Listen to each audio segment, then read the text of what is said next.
টাইনে তুলি চালা কোনফালে এইটো হ্যাঁ আচ্ছা এইয়া সেই ওপৰত আপোনালোকে দেখিছে নেকি এই ওপৰে ওপৰে পাইপ থাকি গৈছে দেখিছা ওটা ৰিং লাইন টাইনে আচ্ছা ঠিক আছে আৰু ৰমন দা ইফালে আহকচোন আৰু ৰমন দা আপুনি যিমানখিনি তথ্য মানে আমাক জনাইছে বহুত ভাল লাগিছে আৰু আমাৰ মোৰ দৰ্শকসকলক আপুনি কি ক'ব বিচাৰে মানে আপুনি কামটো কিমান দিনৰ পৰা কৰি আছে কেনেকুৱা ধৰণৰ তো বিশেষ কৰে 3 মাস ৰানিং চলি আছে নহয় আপুনি কিমান দিনৰ আপোনাৰ এক্সপিৰিয়েঞ্চ মানে এই ফায়াৰৰ বিষয়ে ফায়াৰৰ বিষয়ে মোটামুটি মোৰ আজি 8 বছৰমান হ'ল মই ফায়াৰৰ লাইনত কাম কৰি আছোঁ ফায়াৰৰ কাম কৰে ন ফায়াৰৰ কামটো মই 8 বছৰমানে হ'ল কৰি আছোঁ ৰানিং তেওঁ 8 বছৰ ফায়াৰৰ কাম তেওঁ কৰি আছে আৰু বহুত ভাল মনৰ মানুহ মানে মালিকে মোক নম্বৰ দিছিলে তেতিয়া মই বেলেগ কিবা ভাবিছিলোঁ তেওঁৰ বিষয়ে কিন্তু একচুৱেলি যেতিয়া মই বাস্তৱ দেখিছোঁ মানুহজন একদম সাধা দিলৰ মানুহ একেবাৰে গম পাইছেনে গাই হেল্ল' গাইছ গুড মৰ্ণিং কি খবৰ আপোনালোকৰ ভালে আছেনে আৰু আশা কৰোঁ সকলোৱে ভালে আছে আৰু আজি মোৰ অন্য এটা ভিডিঅ'লৈ আপোনালোকক সকলোকে পুনৰ স্বাগতম জনাইছোঁ আৰু আজি আপোনাক দেখুৱাম ষ্টেডিয়ামৰ ভিতৰত আমাৰ কিমানখিনি কাম আগবাঢ়িছে আৰু কহিমা ষ্টেডিয়াম কোনখিনি জেগাত আৰু সম্পূৰ্ণ দৃশ্য আজি এই ভিডিঅ'ৰ জৰিয়তে আপোনালোকক দেখুৱাম তো গাছ বলকচোন দিনে নকৰি ভিডিঅ'টো আৰু গাছ বৰ্তমান মই MLA হোষ্টেলত য'ত মানে আগতে MLA হোষ্টেল আছিল আৰু তাৰে পৰা আমি মেইন ৰাস্তাৰে ওলাই আহি এনেকৈ ভিতৰলৈ সোমাই আছোঁ আৰু গাছ লাহে লাহে মোৰ সন্মুখত দেখিছে এয়া ষ্টেডিয়ামৰ সন্মুখত আহি পাইছোঁ আমি অলপ খোজকাঢ়ি গৈ আছোঁ আৰু গাছ ষ্টেডিয়ামৰ সন্মুখত এটা হেৰি আছে ভাৰতীয় ডাক ইণ্ডিয়ান পোষ্ট আৰু তাৰে সন্মুখতে আছে ষ্টেডিয়ামটো তো গাইছ বলকচোন এইবাৰ আমি ভিতৰলৈ গুচি যাম আৰু গাছ ইফালে আপোনাৰ এই যিটো ইণ্ডিয়া পোষ্ট যিটো আছে এইটোৰ চিধা আপোনাৰ 5 ষ্টাৰ হোটেলটো বনি আছে আৰু আমি এনেকৈ গৈ সন্মুখতে আছে ষ্টেডিয়ামটো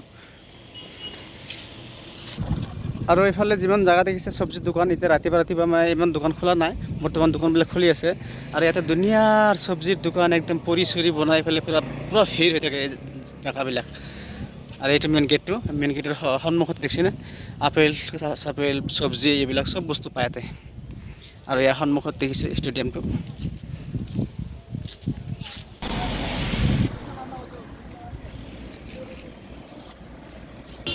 আৰু গাছ এই গেটটো যিটো গেট মোৰ সন্মুখত আছে এই গেটটোতে মানে ন' এণ্ট্ৰি বুলি লিখা আছে আৰু এইটো গেটেৰে আপুনি যাব নোৱাৰে আৰু এই গেটটোৰ সন্মুখত এই কিমান ধৰণৰ বস্তু বিক্ৰী কৰি আছে ফল চব্জি নটকা এইবিলাক বিক্ৰী কৰি আছে আৰু আমি বেলেগ এটা গেট আছে আমি সেইফালে যাম তো গাছ এয়া আছিল ৰমন দা আমাৰ তেওঁ গুৱাহাটীৰ নুনমাটিত থাকে আৰু তেওঁ এই কামটো কিমান দিন মানে তেওঁ কৰিলে আৰু সম্পূৰ্ণ তেওঁ ডিটেইলছ আপোনালোকক আজি শ্বেয়াৰ কৰিব তো ৰমন দা কি খবৰ আপোনাৰ ভালে আছে ভালে আছোঁ আচ্ছা আপুনি এই যে ষ্টেডিয়ামত কামটো কৰি আছে মানে আজি কিমান দিনৰ পৰা মানে কামটো মানে কৰি আছে আপুনি মোটামুটি 3 মাহ চলি আছে 3 মাহ ৰানিং চলি আছে ফায়াৰৰ কামটো ন আৰু কিমানখিনি বাকী আছে আপোনাৰ কাম মোটামুটি আৰু 1 মাহমান লাগিব আৰু 1 মাহমান লাগিব তো আপুনি অলপ দেখাই দিব না ছাবস্ক্ৰাইবাৰসকলে চাব মানে ভিডিঅ'বোৰ তো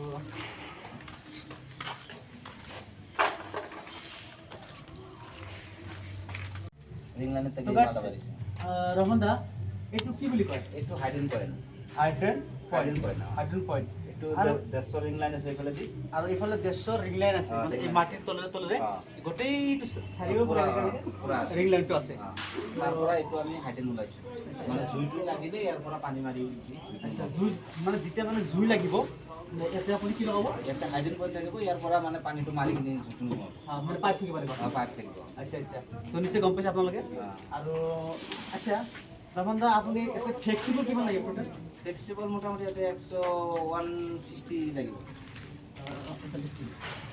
তো ইফালে এই গোটেই ষ্টেডিয়ামৰ ভিতৰত 160 মান ফ্লেক্সিবল লাগিব ইয়াত তো বলক বেলেগ এটা চাই আমি যাওঁ অকণমান দৃশ্যটো আপোনালোকে চাব অলপ ঘূৰাই দেখাই দিয়ে ভালকৈ লাহে বাছ আপোনালোকে কমেণ্ট কৰি জনাব কেনেকুৱা লাগিছে ষ্টেডিয়ামটোৰ কামটো বৰ্তমান চলি আছে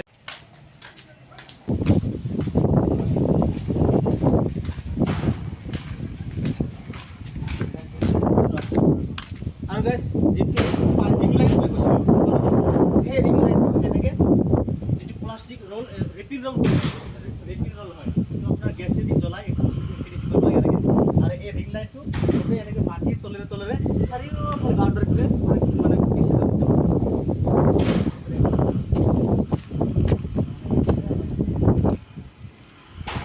ইয়াৰ পৰা আপোনাৰ কামটো বাকী আছে না? আচ্ছা, এই যে আপোনালোকে দেখিছে এইখিনিৰ পৰা তেওঁৰ কামটো ইফালে বাকী আছে। এই সিফালে লাগে না কি কিমান মোটামুটি আৰু কিমান মিটাৰ হ'ব টোটেল? 24 মিটাৰ বাকী আছে ৰিং লাইন। মোটামুটি আপোনালোকৰ 24 মিটাৰমান কাম বাকী আছে ৰিং লাইনটো। ৰিং লাইন আপোনালোকে আহিব, সেইটো মানে এনেকৈ ইফালে আকৌ সোমাই যাব, এনেকৈ সোমাই যাব এনেকৈ।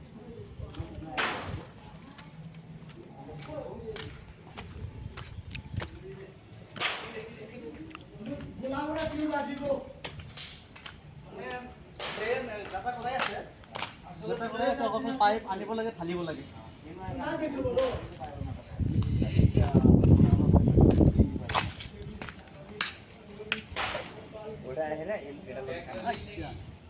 এই সিফালৰ পৰা যিটো পাইপ মই দেখাইছোঁ আপোনালোকক, সেই পাইপটো এনেকৈ আহি পেলাই এনেকৈ এই যে ইয়াত যিটো পাইপ দেখিছে আপোনালোকে, ইয়াতে জইন হ'ব নেকি? এইখিনি জেগাত এইখিনি কাটি হ'ব, কাটি হৈ পেলাই ইয়াতে জইন কৰি দিব না। আকৌ ইয়াৰ পৰা আকৌ ইফালে গৈছে। আচ্ছা, ইয়াৰ পৰা ইফালে পাইপটো দিয়া আছে এনেকৈ।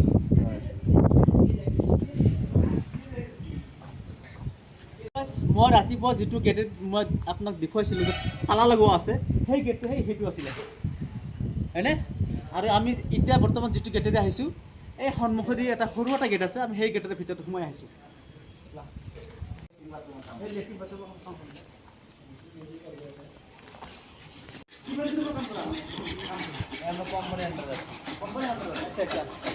মই এজন ল'ৰা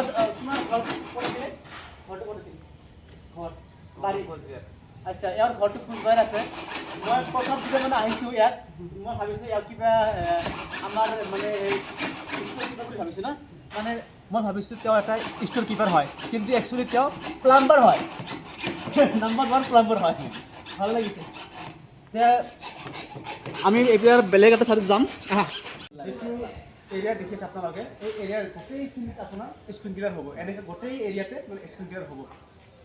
মানে কেতিয়াবা জুই লাগিলে মানে পানীটো মানে অট'মেটিক তোমাৰ বিল্ডিং আছে, সেই বিল্ডিং আৰু ইফালে বিল্ডিং আৰু বনি আছে ইফালে, এইটোতো স্প্ৰিংকলাৰ হ'ব। মানে কাম অলপ দেৰি হ'ব, মোটামুটি আপোনাৰ প্ৰায় অনুমান কৰিছোঁ মই, মোটামুটি আৰু 1 বছৰমান লাগিব।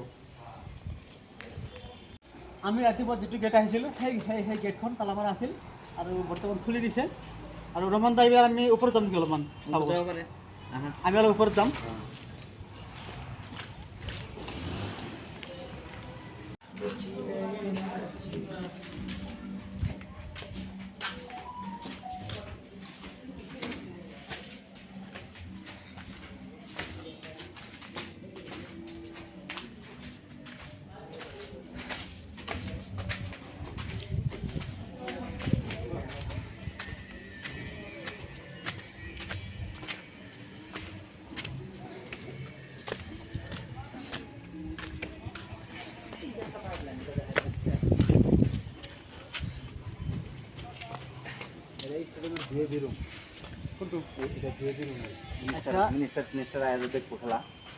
এতিয়া বৰ্তমান ৰহমান দা আৰু মই যিখিনি এৰিয়াত বৰ্তমান আমি খাৰা হৈ আছোঁ, এইটো মানে এটা VIP এৰিয়া হয়, য'ত মানে ডাঙৰ ডাঙৰ MLA মন্ত্ৰী এনেকুৱা ঠাইত বেছি এনেকুৱা টাইপৰ মানুহবিলাক তাৰমানে এইবিলাক জেগাত চাই পেলাই তেওঁলোকে খেলবিলাক মানে তেওঁলোকে চাব মানে।